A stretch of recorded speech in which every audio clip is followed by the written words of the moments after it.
dahulu saya akan memperkenalkan diri bahwasanya saya adalah CGP Angkatan 8 yang akan mengambil tugas tentang budaya positif, penyebaran budaya positif di lingkungan sekolah kita.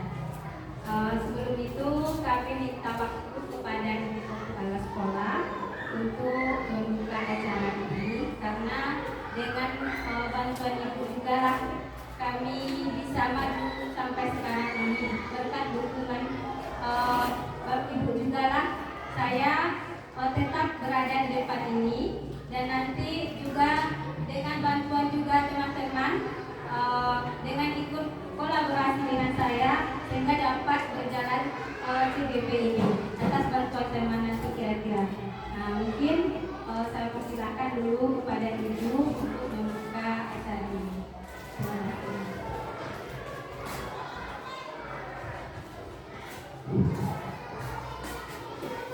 Assalamualaikum warahmatullahi wabarakatuh. Puji syukur kita sampaikan kepada Allah Subhanahu wa taala, yang mana pada pagi menjelang siang kita dapat berkumpul di sini untuk bersama-sama berkolaborasi, yaitu atas nama teman sejawat kita Ibu Desmila Widya Astuti SPD, yaitu masuk dalam CGP Angkatan 8 yang sekarang ini akan melaksanakan uji kompetensi mengenai aksi nyata 1.4 mengenai budaya positif. Di sini kami sangat mendukung sekali dan memberi kesempatan 100% untuk Bu Des untuk mengikuti CGP ini. Mudah-mudahan nanti ke depannya yang lainnya juga mengikuti jejak dari Bu Des. Mungkin kami sampaikan kepada Bu Des, bisa-bisalah membagi waktu ya antara sekolah, keluarga, dan masyarakat. Di sini kami berharap kepada Bu Des jaga kesehatan, pandai-pandai menjaga waktu tadi. Jadi di sini kami berharap Bu Des bisa menyelesaikan dengan nilai terbaik. Begitu nanti kami harapkan. Jangan sampai dilalaikan tugas-tugas di sekolah, begitu juga. Jadi sekarang untuk judul dari aksi nyata 1.4 budaya positif, yaitu menyebarkan pemahaman dan penerapan pengalaman budaya positif, terutama di lingkungan sekolah kita. Tetapi bukan di lingkungan sekolah kita saja, nanti berimbasnya kepada masyarakat sekitar kita. Ya, dengan adanya CGP ini, mudah-mudahan nanti ada perubahan di sekolah kita ini. Mungkin itu yang dapat saya sampaikan. Saya sudahi dengan wabillahi taufiq wal hidayah. Assalamualaikum warahmatullahi wabarakatuh.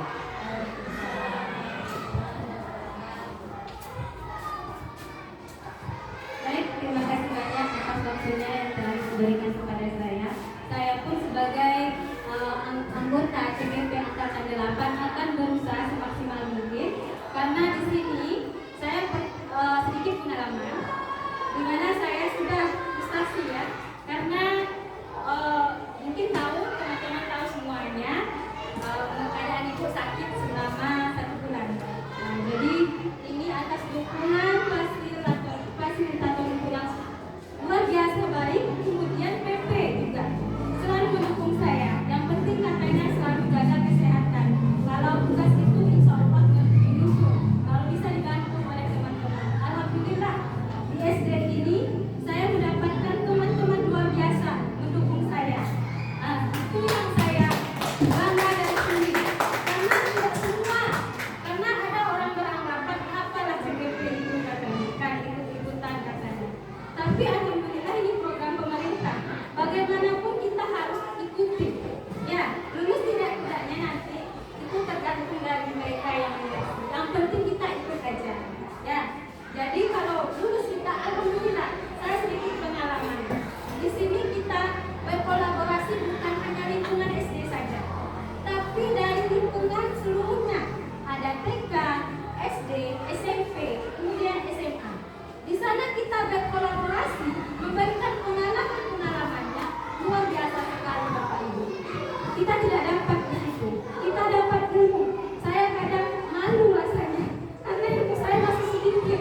Mereka luar biasa memberikan pencerahan. Selama ini kita belajar bagaimana dengan anak-anak kita. Kita hanya melepaskan tugas, udah time bunyi jam kita pulang. Sebenarnya kalau kita berpikir, memang guru-guru mereka ini sekarang anak tidak harus dituntut, harus bisa sekarang. Harus bisa. Dulu kita mempunyai, itulah ada perubahan kurikulum sekarang. Dulu kita harus mencapai anak ini kalau dikatakan tidak cukup kompetensinya, maka dibilang itu anak ini belum bisa belajar. Sebenarnya setiap anak itu memiliki kompetensi, tapi tidak semua bidang. Tentu ada dia sesuatu bidang yang dia kuasai. Itulah tugas kita sebagai pendidik untuk melatih anak tersebut. Karena anak itu potensinya berbeda-beda. Kita sekarang tidak lagi harus mencapai anak itu. Oh, tidak bisa, kamu tidak bisa. Tidak bisa menyalahkan anak lagi. Selama ini kita yang merasa bersalah Bapak Ibu. Jadi untuk kedepannya saya pun belajar, Bapak Ibu pun belajar di sini. Insya Allah kedepannya saya dan guru-guru lain apabila saya memiliki ilmu sedikit, nanti saya akan berbagi dengan Bapak Ibu. Bagaimana sebagai anggota KPP ini? Saya tidak akan pelit-pelit ilmu, karena ilmu ini harus kita kembangkan, kita bagi sehingga kita akan memperoleh pahala Bapak Ibu. Jadi kalau kita ada di sini nanti ikutlah ini, kita ikuti saja Bapak Ibu, tidak akan ada rugi karena menambah wawasan kita. Nah itu barangkali Bapak Ibu dari saya sedikit untuk dukungan yang mengikuti CGP Angkatan 10 sekarang ini masih dilaksanakan. Mudah-mudahan Bapak Ibu semangat mengikutinya. Baik, karena saya akan ini ada poin-poinnya nanti saya bacakan. Nanti Bapak Ibu silakan ditanggapi. Kita mulai saja. Ini ada pernyataan memantik. Yang pertama, pemberian hukuman. Ini nanti jawabannya Bapak Ibu setuju apa tidak? Itu, ya. Nah kita lihat dulu pertama. Pemberian hukuman dapat mendisiplinkan siswa. Apakah kita setuju atau tidak? Ini Ibu baca ya. Bagaimana Ibu? Pemberian hukuman dapat mendisiplinkan siswa.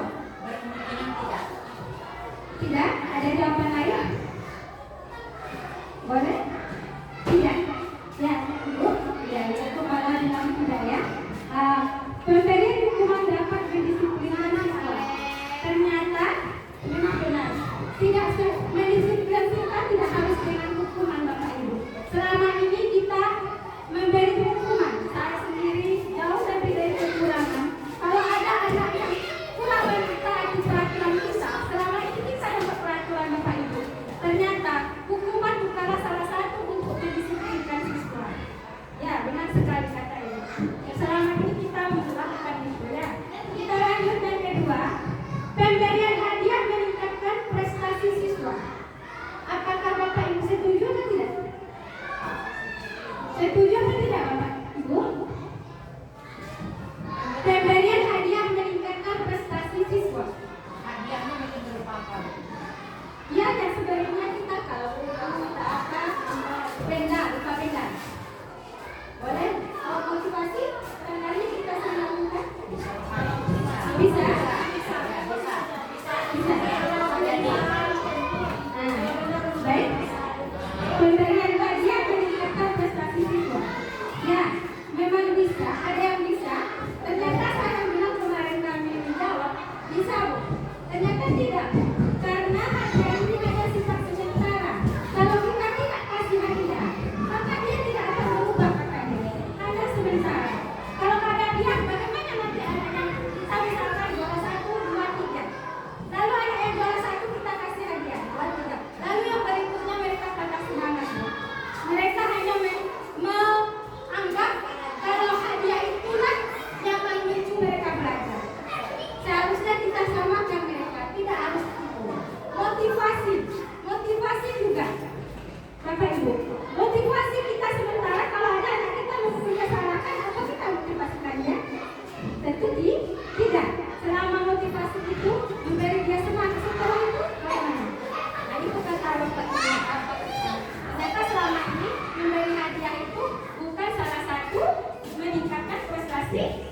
siswa.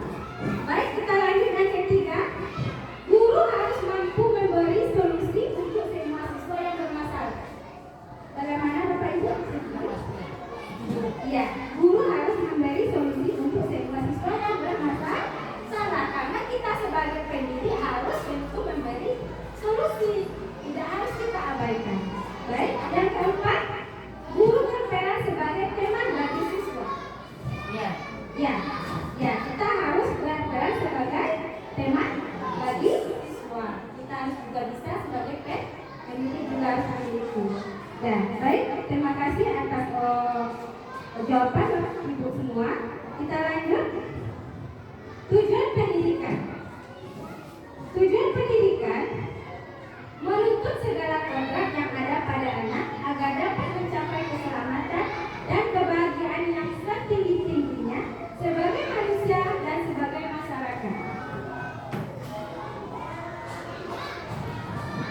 Filosofi Ki Hajar Dewantara menurutnya adalah pendidikan adalah tempat persemaian benih-benih kebudayaan. Pendidikan itu ibaratkan dengan bertani terdiri dari petani, tanaman, dan tanah. Maksudnya apa itu Bapak? Di sini dari petani itu adalah kita sebagai guru. Ibaratkan petani itu adalah sebagai guru. Dan tanamannya adalah siswa. Kemudian dan tanahnya adalah sekolah. Jadi maksudnya di sini adalah guru yang paling berperan penting untuk menciptakan atau mengupayakan lingkungan sekolah menjadi lingkungan yang nyaman dan menyenangkan bagi murid-murid, benar-benar menuntun murid sehingga memiliki karakter yang baik, merangkul atau mengajak warga sekolah untuk berkolaborasi dalam menjalankan kebiasaan-kebiasaan baik, sehingga dari kebiasaan baik akan menjadi budaya yang baik, yaitu budaya positif. Ibarat itu kata Pak Ki Haji Dewantara, kita seorang petani, Bu ya. Petani itu kita.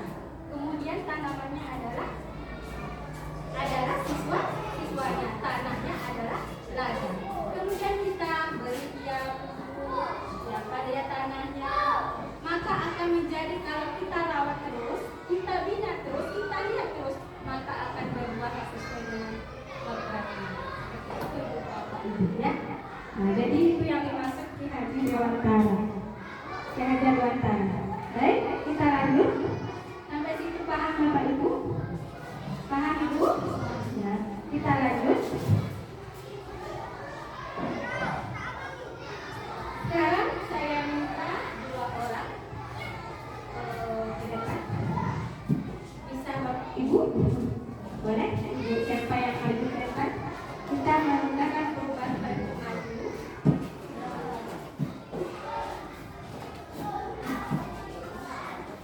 Bisa boleh? Kemudian berikan juga boleh. Saya minta bantuan kepada, ini ada nanti ilustrasi untuk proyek ya Bu ya. Bu Ida, silakan tulis. Bu Niken nanti mengusulkan aja. Nanti tulis, jangan lupa sama Bu Niken. Ini bertanya, buat tulislah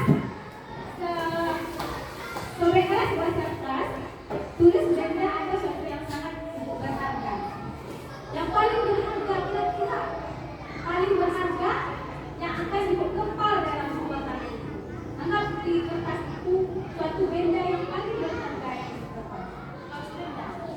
Terserah Ibu, pokoknya yang berharga masa itu yang paling berharga. Kita harus bedakan Bu. Terserah Ibu, tulis saja. Atau sesuatu yang paling berharga yang Ibu rasa. Ya, kita tunggu sebentar.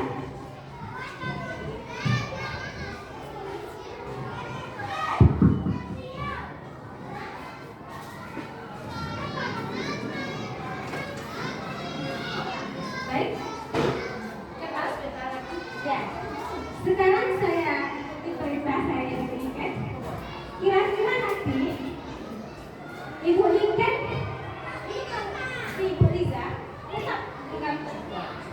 tenaganya untuk menyepal tangan. Nanti Ibu Niken meminta Ibu Liza membuka kepalanya. Itu benda yang paling berharga. Kira-kira Ibu Liza memberikan buka kepalanya atau tetap dalam genggamannya? Silakan jawab. Misalnya, ya. Boleh siapa meminta? Silakan. Buka, silakan buka. Terserah Ibu jawabannya apa ya? Silakan dulu kepalanya dibuka. Kira-kira Ibu akan memberikan apa tidak? Sesuatu yang berharga itu. Berharga itu harus kita bagikan. Harus dibagikan. Itu boleh. Contohnya seperti ilmu yang kita dapatkan. Contohnya ilmu yang kita dapatkan harus dibagikan. Itu merupakan sebuah pahala bagi kita untuk membagikan ilmu yang kita dapat ini. Baik, terima kasih jawaban Bu Liza. Ini untuk pertanyaan ini, kira-kira tadi Bu Liza memberikannya ya, dua kemungkinan. Ibu buka atau tidak buka tadi. Tadi Ibu buka. Sekarang saya tanyakan, jadi kepalanya yang Bu Liza buka tadi, posisi kontrol itu terjadi pada siapa kira-kira? Siapa yang mengontrol itu? Bu? Bukan atau Bu Liza? Yang mengkontrol membuka benda yang berharga. Tentu sama siapa yang mengontrol kunci itu? Kalau Bu Niken dia kan atas perintah dari Bu Niken. Ya. Atas perintah Bu Niken meminta membuka tangan. Jadi kontrol untuk membuka ya tentang perintah Bu Liza. Tetap Bu Liza. Iya. Terima kasih jawabannya Bapak. Benar sekali. Silakan Bu. Ya. Terima kasih. Kontrol itu adalah terletak pada diri kita sendiri.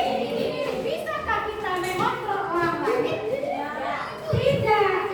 Begitu pula dengan anak didik kita, Bapak Ibu. Kita tidak bisa mengontrol dia penuh. Kita hanya bisa mengarahkan mereka.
lanjut.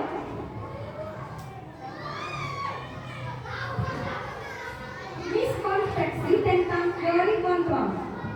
Ini ada ilustrasi. Guru mengontrol murid. Ilustrasinya bahwa kritikan dan membuat rasa bersalah mampu menguatkan karakter. Kemudian yang kedua, ilustrasinya bahwa semua penguatan positif, efektif dan bermanfaat. Ilustrasinya bahwa orang dewasa tidak berhak memaksa. Kenyataannya kita tidak bisa memaksa anak. Ya, kita tidak bisa memaksa. Itu maksudnya. Bisa dipahami? Bapak Ibu, belum lanjut? Kita lanjut. Mengubah paradigma stimulus respon ke pendekatan teori kontrol. Baik, saya akan bacakan. Di sini ada stimulus respon, realitas, kebutuhan kita. Apakah sama, Bapak Ibu? Apakah kebutuhan kita semua sama? Tidak. Realitanya kebutuhan kita berbeda. Kemudian semua orang melihat hal yang sama. Kita mencoba merubah orang agar berpandangan sama dengan kita. Bagaimana pandangan kita? Haruskah kita samakan? Kenyataannya, setiap orang memiliki gambaran yang berbeda karena kita memiliki perbedaan. Pendapat tentu kita semua memiliki pemikiran yang berbeda. Kemudian kita mencoba mengubah orang agar yang keempat, guru lihat sebagai suatu kesalahan. Kenyataannya kita semua berperilaku memiliki tujuan. Kita di sini mengajar punya tujuan ya Bapak Ibu. Tujuan. Kita ke sekolah punya tujuan. Jadi semua kita memiliki tujuan. Kemudian yang kelima, orang lain bisa mengontrol saya. Kenyataannya hanya Anda yang bisa mengontrol diri sendiri. Sama dengan anak kita. Kita tidak bisa mengontrol anak. Hanya dia yang bisa mengontrol dirinya sendiri. Kita hanya bisa mengarahkan. Ini lagi yang ke-6. Pemaksaan Anda pada saat tuntutan gagal. Kenyataannya kolaborasi dan konsensus menciptakan pilihan-pilihan baru. Lanjut, model berpikir menang atau kalah. Kenyataannya model berpikir menang. Jadi kita tidak boleh sekarang tidak ada lagi kalah menang. Semuanya menang. Anak itu kan ada kalah menang. Sekarang kita berubah lagi. Semuanya berpikir menang. Jadi itu maksudnya. Baik, Bapak Ibu, bisa dilanjutkan? Bisa? Kita lanjut.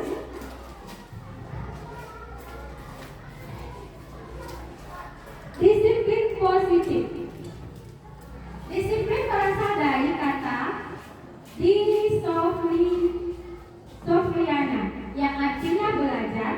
Disiplin mengacu pada disiplin diri yang tak bertanggung jawab terhadap apa yang dilakukannya berdasarkan nilai-nilai keyakinan yang diyakini. Disiplin positif merupakan salah satu aura penerapan disiplin untuk mengembangkan kesadaran serta memperdayakan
motivasi ekstrinsik untuk menghindari diri kita ketidaknyamanan atau hukuman.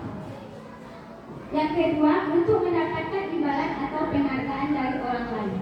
Ada dua motivasi. Ini untuk menjadi orang yang mereka ingin dan menjadi diri sendiri dengan nilai-nilai yang mereka percaya. Dan baru, lanjut.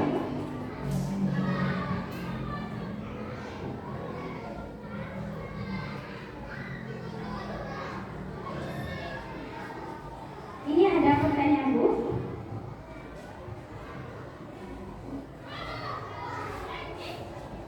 Ada statement, ini hukuman dan penghargaan. Kalau hukuman ada menyakiti, menyakitkan, tidak nyaman, murid merasa takut, memaksa, murid menyembunyikan kesalahan, murid menjadi rendah diri. Dengan penghargaan, tidak efektif, merusak hubungan sifat diri, mematikan kreativitas, menghukum dengan sifat berhenti, merampas hak menghargai dirinya. Jadi ini yang kita lakukan sekarang ini, Bu. Ternyata sekarang ini tidak bisa dilakukan lagi, karena anak itu memiliki potensi yang berbeda. Jadi itu yang harus kita ubah. Kemudian konsep disiplin dan identitas kesuksesan. Konsekuensi penguatan jangka pendek, ini yang tadi kita lakukan tadi, Bu. Kalau kita memberikan hukuman, perlu penguatan berkelanjutan, stimulus dan respon, murid menghormati peraturan, kehilangan waktu untuk merenungi kesalahan. Kalau kita lakukan treatment hukuman, ini konsekuensi apa ya? Risikonya. Kemudian yang tadi waktu itu pemberian hadiah, murid bertanggung jawab untuk berlaku, fokus pada memecahkan masalah jangka panjang, murid menghormati dirinya dan orang lain, teori kontrol dirinya yang memegang kontrol, murid semangat memperbaiki kesalahan. Nah ini yang harus kita laksanakan. Kira-kira seperti itu. Bisa dilanjutkan?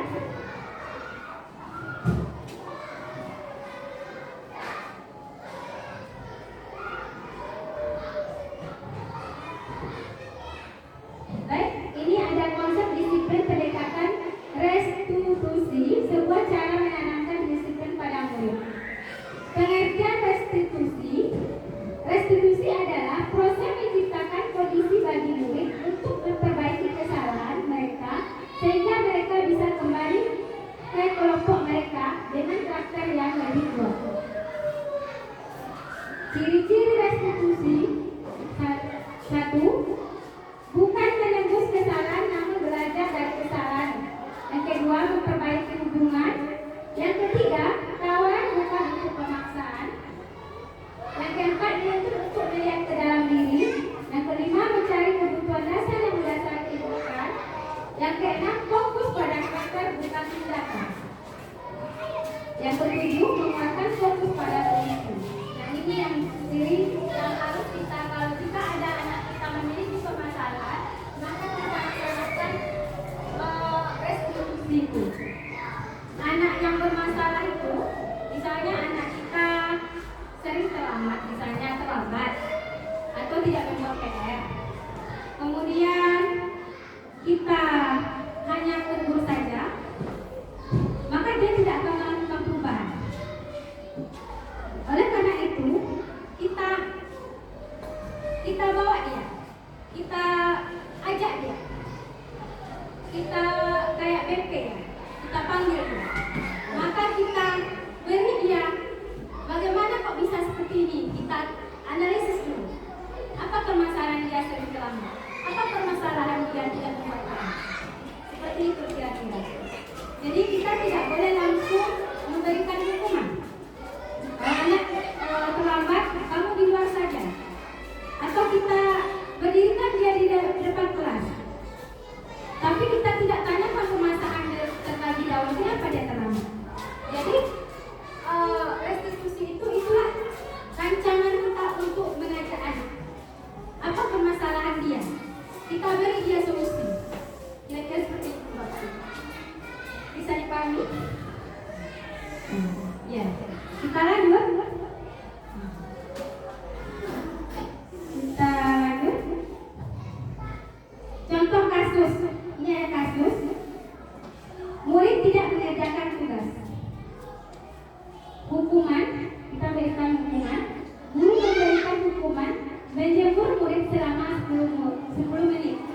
solusi yang seperti tadi, kita memberikan solusi kepada anak itu. Jadi kita bina dia, bimbing dia berindividu. Karena sekarang anak itu tidak kita salahkan lagi. Memang benar, kita menganggap bahwa dengan metode hukuman maka akan itu membuat anak efek jerah. Ternyata salah Bapak Ibu. Itu yang sering kita lakukan selama ini. Jadi statement itu harus kita ubah dari sekarang. Itu seperti itu kira-kira. Baik, kita lanjut. Nah, ini contoh 5 posisi kontrol guru. Kira-kira di mana posisi kita yang harus kita jalankan sekarang Bapak Ibu? 1. Penghukuman. 2. Membuat merasa bersalah. 3. Menjadi teman. 4. Memantau. 5. Manajer. Yang mana Ibu? Teman, memantau, silakan pilih. Ada jawabannya? Ibu Iren? Teman. Boleh nanti kita jelaskan. Ada lagi? Yang mana posisi yang harus kita laksanakan mulai dari sekarang?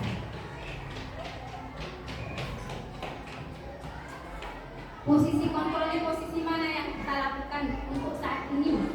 Kalau pendapat saya manajer. Manajer. Ya. Terima kasih jawabannya Ibu. Ada lagi? Boleh? Ibu? Pertama sebagai teman. Yang pertama hukuman. Boleh Bu? Sebagai teman. Boleh. Kemudian Memantau. kemudian lalu sebagai manajer. Manajer. Ya, posisi itu yang pertama. Ketiga Bu. Baik, terima kasih jawabannya Ibu. Sebenarnya selama ini kita sebenarnya melaksanakan ini, cuma kita tidak rasakan. Yang sebenarnya posisi kita yang harus kita lakukan sekarang ini adalah manajer. Itu katanya. Baik, kita beri penjelasan sedikit. Ini adalah kalau yang posisi hukuman, posisi kita sebagai kontrol penghukuman. Seseorang akan menemukan bisa menggunakan hukuman fisik maupun verbal. Itu dia posisi kalau kita laksanakan. Yang kedua, membuat rasa bersalah. Tadi pada posisi ini biasanya guru akan bersuara dengan lembut. Kita bersalah ya, kita apa ya, tapi dia akan menggunakan. Nah, jadi belum efektif. Kemudian kalau posisi teman, guru pada posisi ini tidak akan menyakiti murid, namun akan tetap berupaya mengontrol murid melalui persuasasi. Maksudnya di sini kita menjadi teman. Misalnya tadi ada anak tak buat PR, kemudian kita jadi teman. Besok jangan bilang lagi ya, nak. Besok buat PR lagi ya. Jadi itu kita sebagai teman. Tapi apakah anak akan menyadari kesalahannya? Tidak. Bahkan di ruang waktu dia sering berbuat. Itu katanya kalau kita sebagai posisi teman. Kalau memantau berarti mengawasi saja. Kita hanya mengawasi tanpa memberi pengarahan kepada anak. Pantau aja dia terus, ada apa enggak. Tanpa kita beri dia statement apa yang harus dilakukan. Kira-kira seperti itu. Lalu yang posisi yang 5, posisi di mana guru berbuat sesuatu bersama dengan murid, mempersilakan murid bertanggung jawabkan perilakunya, mendukung murid agar dapat menemukan solusi atas permasalahan tersebut. Contoh tadi, anak kita itu kita panggil, misalnya terlambat tadi, kita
Iya, kalau bisa seperti ini, kata itu.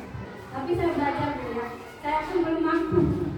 Karena selama ini jujur saja segmen kita masih berupa mengawasi, memantau, menghukum, jadi teman.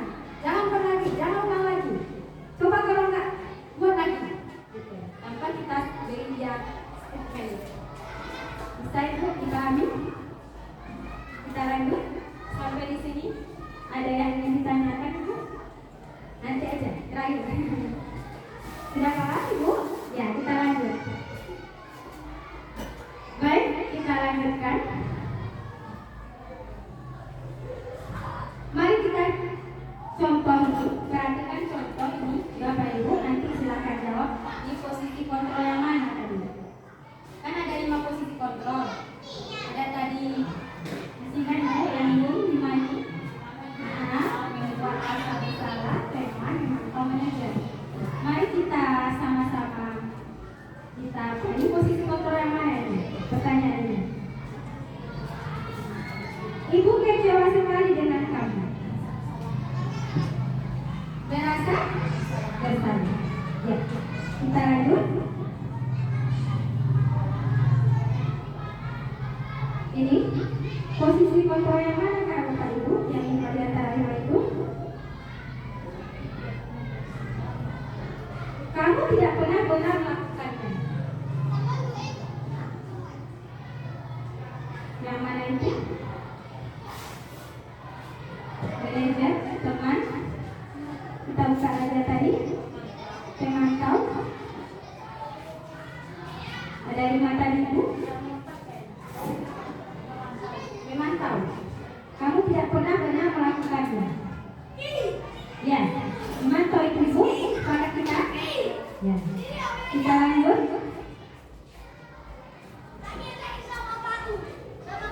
Ini posisi kontrol yang mana kali ini? Apa rencana kamu untuk menyelesaikannya? Ya, kita memberi, dia sendiri yang memberi solusi melakukan perubahan itu. Jadi kontrol diri sendiri. Itu yang posisi kontrol. Sampai di sini Ibu Bapak paham? Bisa kita lanjut? Lanjut.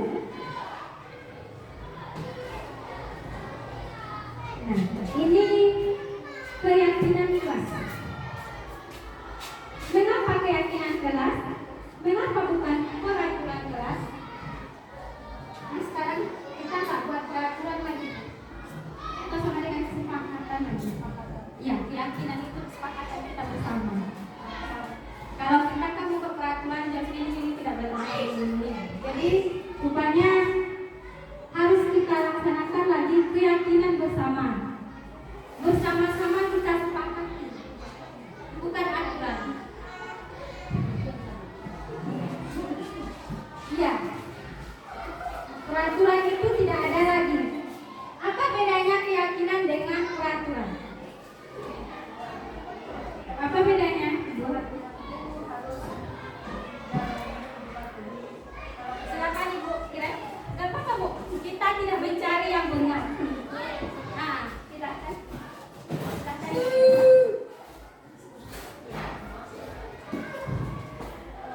Saya kalau silakan ada kendaraan bukan? Karena kita mencari solusinya selama ini kita bagaimana? Apa perbedaannya? Menurut saya perjalanan antara keyakinan dengan peraturan itu, kalau peraturan itu sesuatu yang wajib kita patuhi. Kalau kita langgar pasti ada hukumannya. Tapi kalau keyakinan ini bersama-sama kita untuk mewujudkan sebuah yang kita sudah sepakati itu untuk terwujud bersama-sama. Baik, Ibu ya. Satu lagi pertanyaan saya.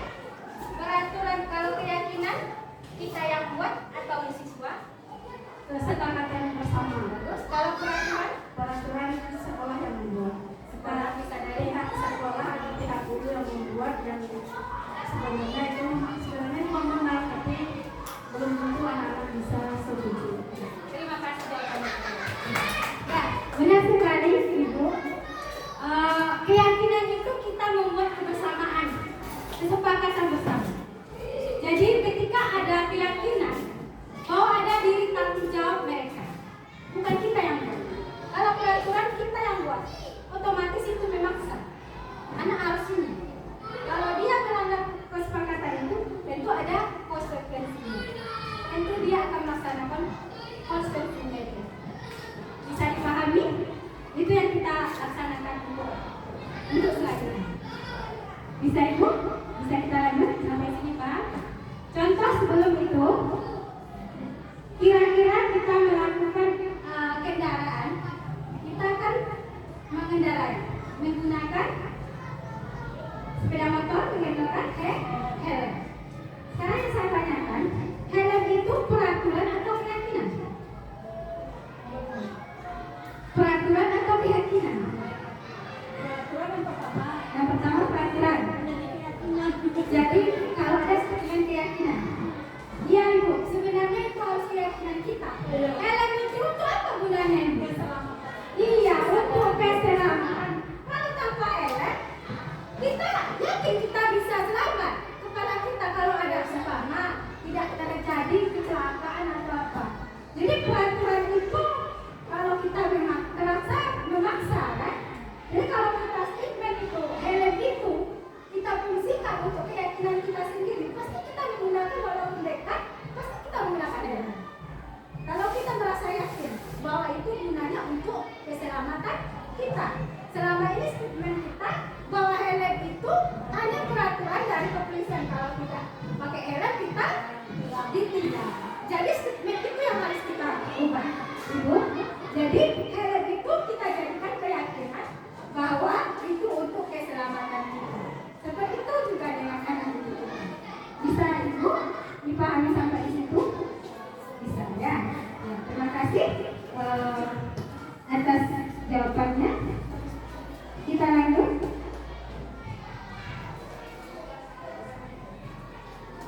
Nah, ini pembentukan keyakinan keras. Ini nih, karena saya juga jujur saja belum sempat membuat keadaan. Ini keyakinan keras. Waktu saya ikut Merdeka, saya sudah buat pertama, kita bersifat abstrak itu. Kemudian berupa pernyataan universal, membuat dalam pernyataan positif sedikit saja agar mudah diterapkan sesuai dengan kondisi kelas ke sekolah sehingga mulai diterapkan. Semua warga kelas terlibat saat membuat keyakinan kelas. Contoh peraturan dalam kelas kita itu saja. Mungkin itu Bapak sudah mencoba di kelas masing-masing membuat bukan aturan lagi. Keyakinan atau kesepakatan kelas. Dia yang membuat kita sepakat bersama sehingga nama itu nanti melihat kalau dia melanggar apa konsekuensinya. Dia yang lagi menerapkan. Jadi timbul tanggung jawab dari diri. Ya, saya akan membuat seperti itu nanti. Kemudian dalam waktu dekat ini saya bisa membuatnya dan diberikan obat kesehatan. Ya, itu timbangan kali ini. Sebelumnya saya coba, saya sudah memberi masukan. Selama ini kita buat aturan kan, bukan dengan spesial. Kita buat dalam suasana. Nah, kali itu yang sudah mungkin ibu-ibu sudah buat barangkali. Baik, kita laksanakan. Kita lanjut. Segitiga restitusi. Ini tadi yang kita jelaskan tadi ya. Bahwasanya ada segitiga restitusi ini. Ini ada yang kurang nampak ya. Segitiga restitusi itu menstabilkan identitas, validasi tindakan yang salah, menanyakan keyakinan. Nah, ini yang kayak kita bermasalah tadi. Kalau terlambat, tidak mengepel, tapi kita sebagai fungsi mengontrol anak sebagai manajer. Jadi kita bawa aja secara pribadi, kita tidak boleh mencap dia langsung di depan teman-temannya langsung. Mana tahu mentalnya kena. Jadi kita, kamu salah, kamu tidak seperti itu. Barangkali dia malu sama temannya, nanti dia urus sama teman. Jadi kalau dia salah kita panggil BP, api di ruang lain. Jadi kita beri dia aja dia, kemudian kita tanyakan tadi bahwa dia mengakui kesalahan. Nanti dia berjaya sendiri dalam dirinya, dia akan mengubah. Jadi kita tidak boleh langsung mencap lagi anak di depan anak itu, kamu salah, kamu tidak bisa, kamu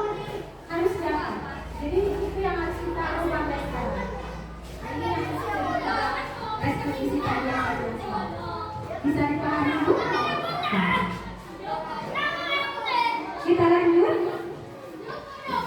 Menstabilkan keyakinan. Ini berdasarkan prinsip bahwa membuat kesalahan itu adalah bagian dari proses pembelajaran. Membuat salah itu wajar. Tidak ada manusia yang sempurna. Termasuk saya ibu. Saya banyak kekurangan. Bukan menggurui tidak. Tapi kita belajar dari kesalahan. Karena kita mempunyai kesalahan. Kita bukan manusia sempurna. Namun dijadikanlah kesalahan itu untuk memperbaiki kualitas diri kita untuk lebih baik. Jadi begitu juga dengan anak kita. Pasti ada anak kita merasa dongkol sama mereka. Tapi bukan maksud kita mencap dia. Itu dia kira. Ibu juga pernah melakukan itu kan? Untuk kita akui. Jujur saja. Ibu tidak mau mencari siapa yang salah, tapi ibu mencari solusi dari permasalahan itu. Kamu berhak merasa itu. Kira-kira kita ada tak manusia yang tidak punya salah? Tidak. Setiap kita pasti memiliki permasalahan. Namun, ketika memiliki permasalahan itu, kita tidak boleh langsung mengatakan. Seperti itu juga ya. Kita tanya, kalau kita bersih, sehingga dia terbuka. Kalau dia mengatakan kita salahkan, dia nanti merasa jolok. Jadi seperti itulah kita seperti benteng. Nah, kita mengharapkan mereka. Seperti itu kira-kira sedikit yang harus kita usahakan. Ibu Bapak bisa kembali sampai di situ. Dan kita lanjut ya Bu.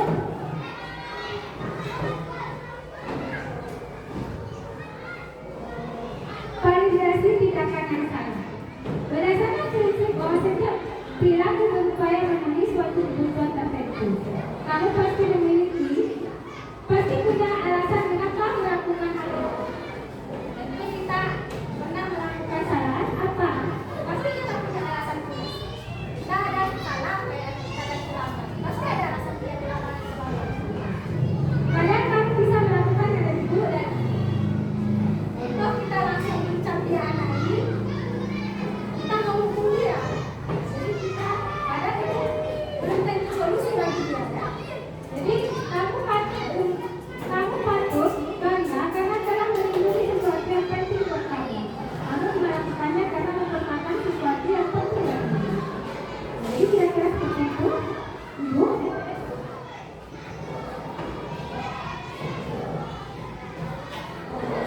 Nah, ini menanyakan keyakinan tadi. Berdasarkan prinsip teori kontrol, bahwa pada dasarnya kita termotivasi secara prinsip. Apa keyakinan kelas kita? Nilai apa yang telah disepakati bersama? Nah, ini yang harus kita buat. Seperti apa gambaran sebuah kelas yang ideal menurut kamu? Kamu ingin menjadi orang seperti apa? Jadi itu segmen yang harus kita buat nanti. Bisa dipahami seperti ini. Baru.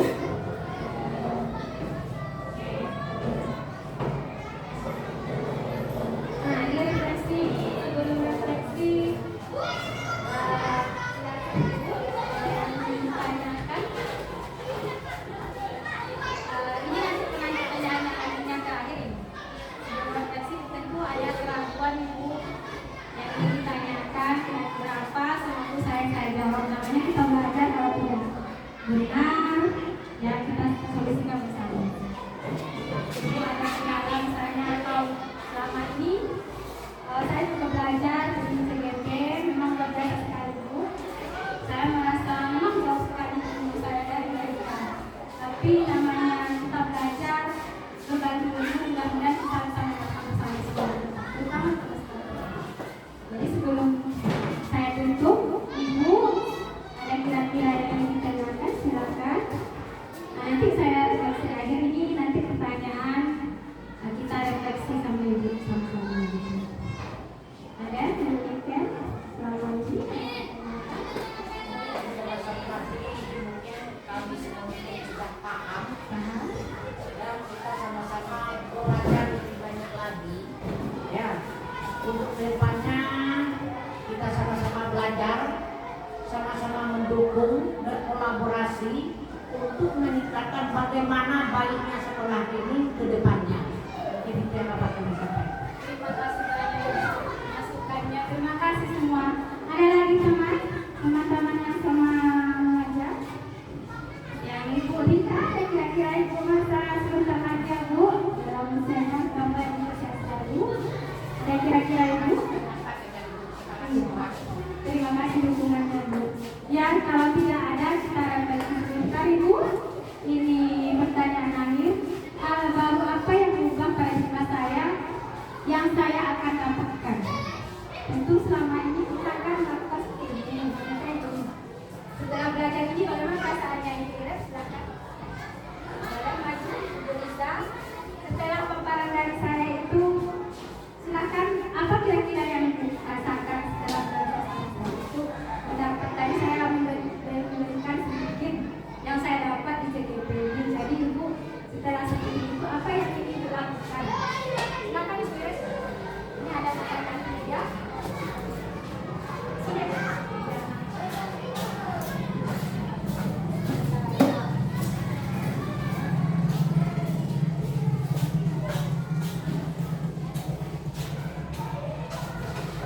Terima kasih Tudes.